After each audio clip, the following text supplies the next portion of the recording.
Welcome back to another monthly reset. I feel like I have just started this series and we're already up to September. I have found myself really looking forward to recording this series because it forces me to sit down and plan out an entire month ahead of time. Let's get cracking into this. August was a busy month. I don't even know what I have going on in here. I got sick during August. I was sick for a week during August, so a bunch of stuff fell off the bandwagon, but that's okay. Let's talk live streams. We're going to be live streaming 3 times a week, same schedule, Monday, Wednesday, Friday, 7 p.m. Australian Eastern Standard Time, like I usually do. I need to decide, there's some games coming up and I'm like, do I stream them? Do I create video series? We're talking about live streams and uploads at the same time, kind of, for my YouTube channel. The Plucky Squire comes out this month and I have been waiting for this to come out. I think I'm going to live stream the Plucky Squire. I think this will be a fun game to stream. It comes out, okay, here's where it gets confusing when you content create from Australia. I mark things on my calendar and I'm like, did I mark the date that they said it releases for the Northern Hemisphere? Or did I mark the date the day after because it's the Australian day that it comes out?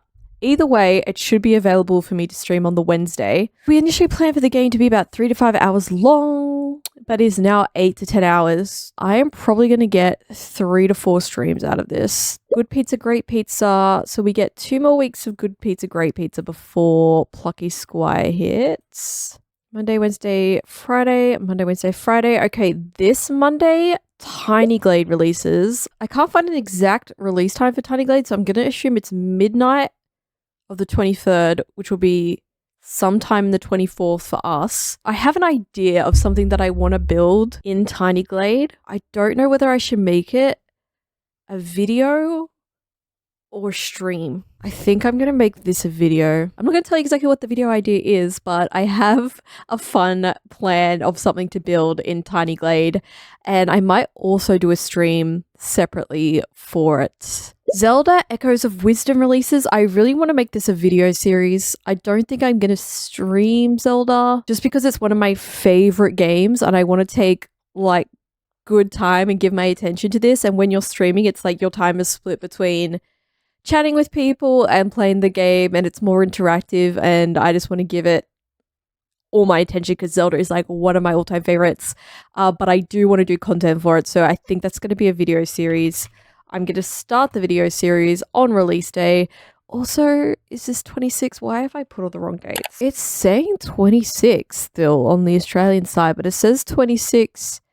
Are we all just getting it on the 26th? Doesn't matter where in the world, like we'll get it before other people. All right, I guess I'll keep it on the 26th and I'll just have to keep an eye on that. All right, what else do I need to check? Monthly reset video, uploads, D&D is done. We finished D&D this month. We were doing a Rime of the Frost maiden campaign. I was doing it with a bunch of friends. It was an offline thing, but I had it in my schedule because it was reoccurring. That may be replaced, surprise, surprise, by more D&D. Few of us do have a Baldur's Gate campaign running that has sat forgotten for a long time. We are very slow to get through it, but we've been playing it bit by bit. That might slot in nicely into that open space now that we don't have our other D&D campaign going. So this is still going to continue. It's just a different D&D. I think we're penciled in for next week to see if we can get some more of that campaign done. Next on my list, events. In terms of events, I don't have... Oh, I do have something coming up towards the end of the month. I don't have the details. I think it's over the 20th weekend. Let me just put event question mark. I'm waiting for more news to come through. I need details to be sent to me. Those should be coming. Logiplay is this month on the 18th of September, which is like Logitech's keynote event. It's being live streamed from Paris. It's at 2:30 in the morning, I think, for me, my time, Australian Eastern Standard Time. There is many exciting announcements happening at that event. I have that marked on my calendar. And I am also doing a giveaway because Logiplay is coming up. I am giving away a G305 Lightspeed wireless gaming mouse, thanks to Logitech G ANZ. If you are an Australian or New Zealand resident and you would like to enter the giveaway, all you have to do is drop in on one of my streams on YouTube or TikTok and drop an exclamation mark win in the chat at any point in the stream, and the system I have running in the backend will pick up your entry. Those are the details if you would like to enter the giveaway, and also you can tune into Logiplay with us to see all the upcoming products that Logitech have in store for us. There will be a link in the description if you want more information on the Logiplay event. Okay, health and fitness. Let's talk about health and fitness. I only got in 3 good runs last month. In July, I did 1, 2, 3, 4, 5, 6. I think my fastest run last month I said was an 851. Did I do an 851 last? That's my split, not my entire run. My split was an 851, which is what I'm trying to improve my split. This month, my fastest split hit an 823, so we're improving. I think I mentioned last month I want to get down to a 7-minute split, at least like in the 7-minute splits. Amazing goal would be to be back in a 6-minute split, but we're working towards it. My runs happen on Tuesdays and Thursdays, so I want to stick to that. What else do we know? Oh, my Etsy shop. Update on my Etsy shop. As I mentioned, I have been trying to make more time for this. I did create and finally finished creating my 2025 planner. I also forget how long sometimes it takes to make these digital products, especially like a planner like this that I have everything linked in. So I now have my 2025 planner up on Etsy. I did use the proposed 2025 color of the year like I did for 2024, Future Dusk. It has stat pages, ideas pages, fully linked, so that's up. I got that done this month. Check it off the list.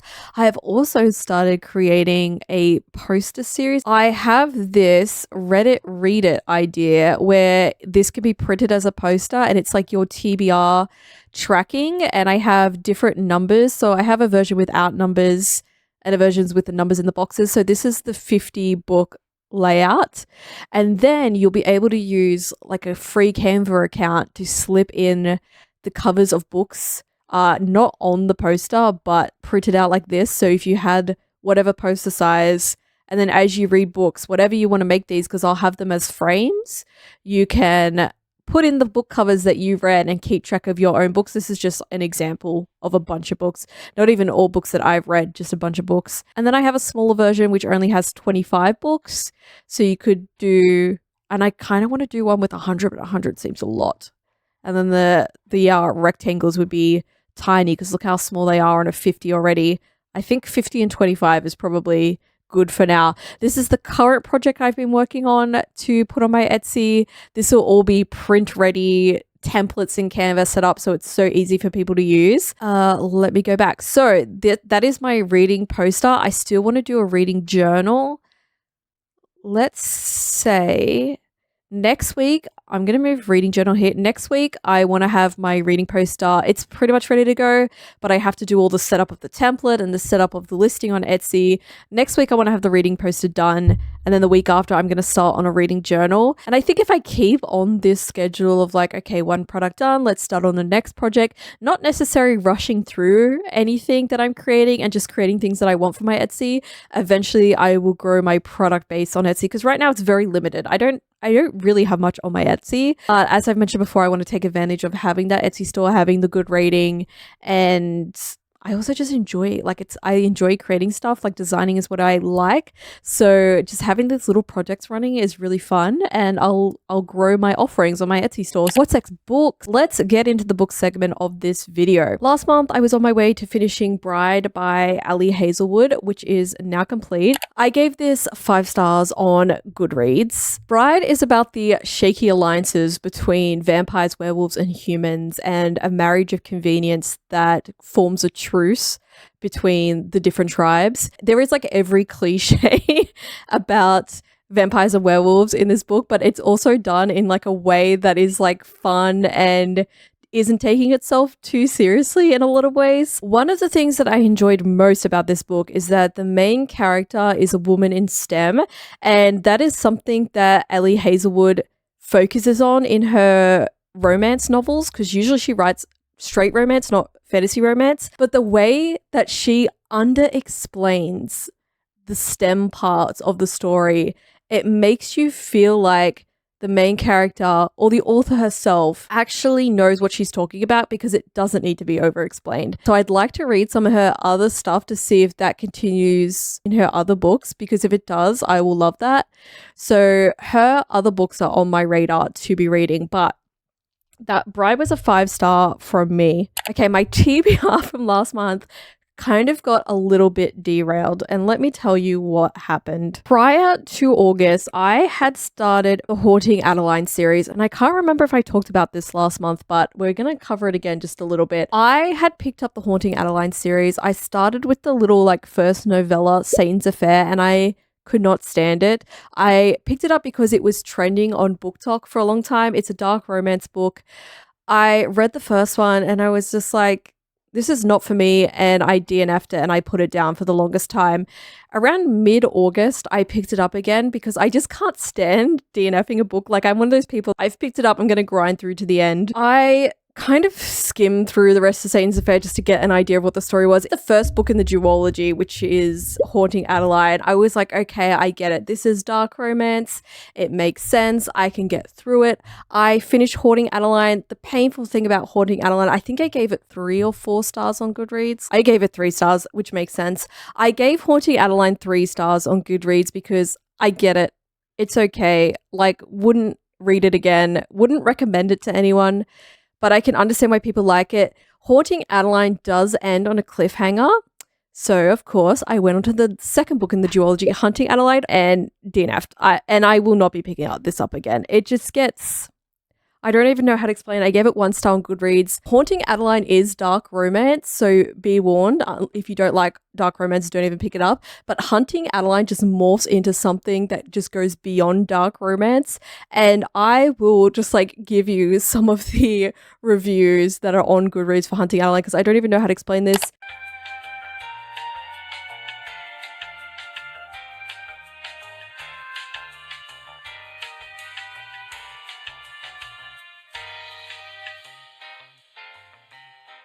I would recommend not reading this series at all. I have DNF'd it and I'll leave it there. But unfortunately, this series did derail some of my TBR this month because one of the books that I said I wanted to get to and I never picked it up again is American Psycho, and it's back on my TBR this month. The reason I didn't pick this up again is because Haunting Adelaide was such a dark series. I couldn't go from dark to dark. So I just had to put this on the back burner, and I will pick this up again this month because the other books that I'm reading are much more lighthearted and I really want to read this. Another book from last month, The Perfection Point, which I did finish, and I love this so much. The Perfection Point is about just that, the perfection point of man. How fast could we physically run? How high could we physically jump? How heavy of a weight could we physically lift? I annotated as I read. I don't know if I mentioned I was doing this last month, but any record that has been set, I kind of went through and marked out, I've got little tabs in here if records had changed. I don't think I reviewed this on my Goodreads yet, but 5 stars. Honestly, I got so into this book. Okay, this is red and this is 100% 5 stars. You never think you would get so into reading about math and numbers and working out the perfection point of something, but the way that this is written just sucks you in and is so fascinating. I would recommend, if you're into sport or if you're into the Olympics, the Paralympics are currently on if you want to read this along with the Paralympics. 100% recommend checking this out. That one checked off my TBR. Another book that I said I was going to read, or I was going to start, I never expected to finish this. It's all over the place and you'll see why in a second. Kane's Jawbone. I said I was going to start this. This is the murder mystery literary puzzle. I have pulled out all the pages, as you can probably tell. I have all the pages here. I have only been through and analyzed about 20 or so pages. Yes, I'm up to 22 pages. I have been highlighting. These pages are meant to be cut out of the book. There are spots for notes at the very bottom, so you can fill out any thoughts. I'm using an Excel spreadsheet. I've gone through right now. I have only highlighted names because I think obviously people being in a location is going to be most important to piecing together the story. There are difficulties in this that I didn't even think about hitting. For example, there is a character called William, and then there's also reference to a character called Bill, and I'm like, are Bill and William two different people, or is Bill William because Bill is short for William? There's also mention of a character who says something about another character of their namesake. And I'm like, are two people going to have the same name? Because that's making it extremely difficult. Here is my spreadsheet. I have not done anything on this tab. This is the pages tab. There are exactly 100 pages in the book. When I figure out an actual order, this is where I will be noting it down and putting my notes. I have victims and perpetrators. This is where I'm noting down who I think has died and who I think are killers. This tab, I am only on page 22. There has been 35 characters mentioned so far, and I'm only on page 22. And I have written down every mention of a character. There's this no-named writer that I'm not sure who it is yet. I've made notes about them. I've noted down their relations to other characters, what pages they're mentioned on. Henry is being talked about a lot. Henry is all over these pages so far. I'm making notes about people. I've made a few notes about locations. There's been a church, there's been a waterfront, there's been a house. There was a fire that was mentioned. And then there's also a few objects that I think might connect people to other scenes or help connect. So I've also been noting down important objects. So this is the stack that I have so far analyzed, and this is the stack of pages that I still need to analyze. But I'm enjoying it, and we're getting through it. So I'm glad that I did start this. This has started. I've got to do more of this month. Another book I read last month, I was reading One of Us is Lying on my Kindle, and I really enjoyed this book. What did I give it on Goodreads? I gave it 4 stars on Goodreads. I would describe One of Us is Lying as The Breakfast Club mixed with Pretty Little Liars mixed with Gossip Girl. There are 5 students who go into detention, and they are categorized similar to The Breakfast Club: the beauty, the brain, the geek, the criminal. That is kind of the Breakfast Club part of it, is that there are these 5 very different students, and they kind of get forced together into this situation. The Gossip Girl part that comes into it is the student Simon, who is the one who dies in detention, actually has this somewhat anonymous blog that he writes about the gossip of everyone, and everybody reads it and believes everything that this Gossip Girl says. Everyone knows it's Simon, but all the gossip is kind of like anonymized by using only initials. This isn't a spoiler, by the way. This book is not about who dies, it's about who did it. This happens very early in the book and is on the blurb on the back. And the Pretty Little Liars part comes into it because post Simon's death, there is somebody who picks up the role of Simon and is posting anonymously and is kind of making like a few threats the way that A does in Pretty Little Liars to the surviving students. So that's how that all wraps together. I would say that this book fits better in young teen than young adult, but very easy read. It kept me guessing all the way to the end. I did not guess the absolute final reveal. So that's 3 books that I have finished, and we've talked about 5 already. There is one more book that I read and finished this month, and I picked it up because I had been reading some heavy stuff, I've been reading some non-fiction stuff, and I really just wanted to dive straight headfirst back into fantasy. And so I picked up the Powerless series, which has also been viral recently, and I am really enjoying it. I finished the first one, Powerless, already. 5 stars. Powerless, if you haven't read it, is based on a class system, and there are elites who have some of the greatest, strongest abilities, magical abilities, the ability to wield fire, the ability to have super strength, and then there are the ordinaries who are just regular and don't have powers at all. And the king basically has ruled that ordinaries can no longer live in the kingdom. He has been slaughtering the ordinaries. You don't really understand fully why at the beginning of the book. I feel like at the end of Powerless you still don't fully have the whole picture, so I'm excited to like delve into that more, hopefully in the sequels. The book follows a young woman called Peyton who's from the slums, and she is an ordinary, but she is masquerading as if she has powers. She's like hiding the secret and manages to go about her life as a thief in the slums. And then there is a dual perspective with one of the princes of the kingdom. There are 2 prince brothers, and he has been trained to be the enforcer and the one who rids the kingdom of these ordinaries, and you can see where this is going already. And then there is this thing that happens annually called the trials, where the elites compete every year for a big sum of money and the glory to prove that they are the strongest. And those things all tie together to create Powerless. I had a lot of fun reading this, and I am excited to jump into the sequels already. You could definitely feel in Powerless where elements have been borrowed from other big series. Most prominently is probably the Hunger Games series. Like I can feel the tie-ins and the parallels between the Hunger Games and this Powerless series. There's just something that feels really familiar when you're reading this series, and I just really enjoyed it and I'm excited. I think there is a novella next and then the second book and then the third book's coming out later. So I'm excited to jump into those and share my thoughts on those further. So that was what I read in August. And now I guess we need to discuss what I'm reading in September. I did mention American Psycho. American Psycho, I'm just like writing this list as I talk about it. American Psycho is going to get read this month. I am going to do more of Kane's Jawbone. It's like less reading, more analyzing. I recently went out to my street libraries in my area to see if there was anything that I could swap for. And I think I went to 3 or 4 and I only found one book, but I'm excited to read this. This is Everyone on This Train is a Suspect. I picked this up out of one of the street libraries by Benjamin Stevenson. This is based in Australia on an Australian train from Darwin to Adelaide where a murder occurs.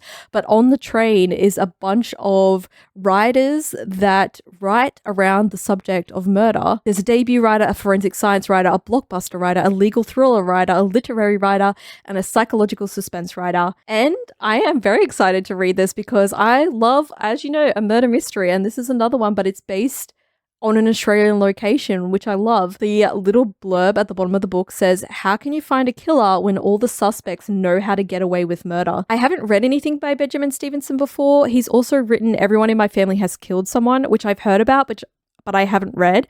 But apparently this is also similar to Richard Osman, which I have read his Thursday Murder Club, which I really liked. I'm excited that I was able to swap for this book, and that is on the tippity top of my TBR for this month. I am not going to be able to resist not continuing the Powerless series. The little novella in the middle of book 1 and 2 is called Powerful, and then the second book is called Reckless, and I'm telling you right now, those books will be read this month. How many pages are they? Powerful is 192 pages, so that will be done in an instant. That'll be fine. And Reckless is another 512 page book. I also want to read something else by Ali Hazelwood because I loved Bride and I want to just read one of her straight romance books. Let's see. This might have been her first book. It has a 4.14 on Goodreads, but it has like some mixed reviews. But I'm going to add this to my list for this month, The Love Hypothesis. And maybe I'll just slowly make my way through her collection because I just really enjoyed her writing style as an author. Even though I don't generally read just straight romance, most of my romance is fantasy romance, but she has me hooked. You know what I missed? There's another book coming out this month that I wanted to read. Is it just one? There better not be 2 books because I cannot fit any more books on my TBR this month. It's got expected publication is the 10th of September, so I'm assuming that's correct that it will be coming out then. I need to like look into this. Broken by Daylight is the 4th book in the Beasts of the Briar series, and I got into this series because I think it popped up because it is kind of similar or has taken inspiration, potentially, I'm not sure, from A Court of Thorns and Roses. It is high fae, it is powers, it is various courts, it is a retelling of the Beauty and the Beast story, except it is reverse harem. That is like one of the big key differences from A Court of Thorns and Roses. I gave the first book 4 stars. I thought the first book was really good. The second and third books I didn't enjoy as much. I only gave them 3 stars, but I'm kind of that far in now that I'm like, okay, I need to see this out. Like, it's also one of those series where you can just tell 100% tell where the story is going. You know how it's gonna end up. It's like the story hasn't ended yet, but it might as well be ended because you know where it's going. And I just kind of got to read it to be like, I'm that far in. I just need to see how this unfolds and gets to the end point. How many books do I have this month? I'm not including Kane's Jawbone because that is just like an ongoing thing. 2, 3, 4, 5, 6 books. Can I read 6 books this month? We're gonna find out.